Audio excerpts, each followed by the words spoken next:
Hi guys, Official Ma here and welcome back to my YouTube channel. In this YouTube channel, we talk about men's relationship and how to get you your dream girl. If you know this kind of content interests you, please hit the subscribe button down below, and with that being done, let's proceed to the video. In today's video, we are going to be speaking about the 8 green flags in men. Most of the time, we're all caught up in speaking about red flags, but today we would be speaking about green flags. I'm going to be highlighting 8 green flags in men, aka signs you are a high valued man. And the green flags is what separates a high valued man from the rest. Number 1 green flags in men is that he respects boundaries, both his own boundaries and that of his partners. He's not the kind of person that oversteps other people's boundaries. In the same sense, he respects his boundaries and he's very firm about his boundaries. This kind of man is not the kind of person that will push his partner to do something that they are not comfortable with. For example, your girlfriend says that she's not the kind of person to smoke, or she's not the kind of person to take alcohol. But someone that doesn't respect boundaries,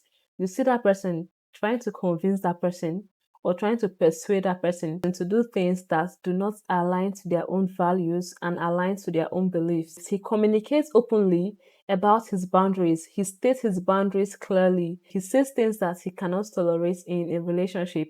And also, in the sense that he respects other people's boundary, he's very firm when it comes to his own boundaries. Number 2, he communicates openly and honestly. Learning how to communicate openly is a sign of emotional maturity. This kind of man is not afraid to have deep and even sometimes scary conversations. He knows how to communicate without leaving the other party guessing. Whenever his partner does something wrong, he calls the person on it and tells the person, okay, this stuff that you did the other day, I don't like it. He knows how to communicate and even make the most difficult conversations very easy. Number 3, he knows how to take accountability for his own actions. Taking accountability for your actions is one of the biggest signs of emotional maturity, because you have to get to a level of maturity to take accountability, to sit down and tell yourself that you're wrong sometimes, you're not always right, and apologize whenever you did something wrong. It takes a high level of emotional maturity.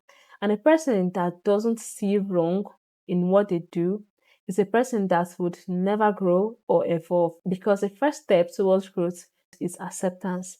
So if you can't accept that you did something wrong, or if you can't accept to call yourself out on your shortcomings, then how can you grow and evolve? Because we learn from our mistakes. So if you can't see yourself making mistakes, then how can you grow? How can you evolve? This kind of man doesn't play victims. He doesn't have that victim mindset or gaslight someone to taking the blame for their own action. Whenever he makes a mistake, he apologizes and look for ways to amend that mistake. And in as much as he's doing all these things, he's also not a pushover. He knows when to apologize and he knows when someone is trying to manipulate him. He learns from his mistakes and he doesn't repeat those behaviors. Because whenever you do something wrong to a person and you apologize for it and you go back to do that same thing, you're not genuinely apologizing and you're not genuinely sorry. Number 4, he encourages independence and growth.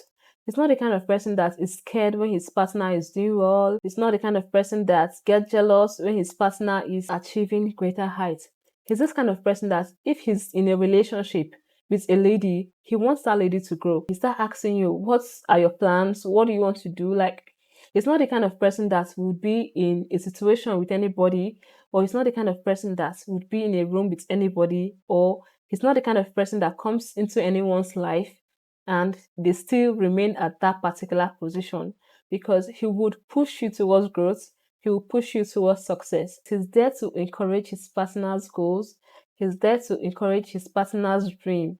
He's not the kind of person that would talk down on their goals or talk down on their dreams so he will feel good about himself, or because he's jealous of them achieving greater things because he's insecure about himself. Nope. He's the kind of man that pushes his partner to achieve greater things, because he knows that a win for one is a win for all. Number 4, he doesn't allow his emotions to dictate his actions. He's not the kind of man that is ruled by his feelings. He makes decisions based on logic, based on strategies, based on long-term outcome. Like, before he makes a decision, that decision, the outcome of that decision has to be logical. He doesn't make decisions based on emotional impulses. He's not swayed by emotional drama. He makes decisions that would benefit him in the long run. He makes decisions based on long-term outcomes. He's not the kind of man that lashes out when he's angry or when he's frustrated. He knows how to remain calm.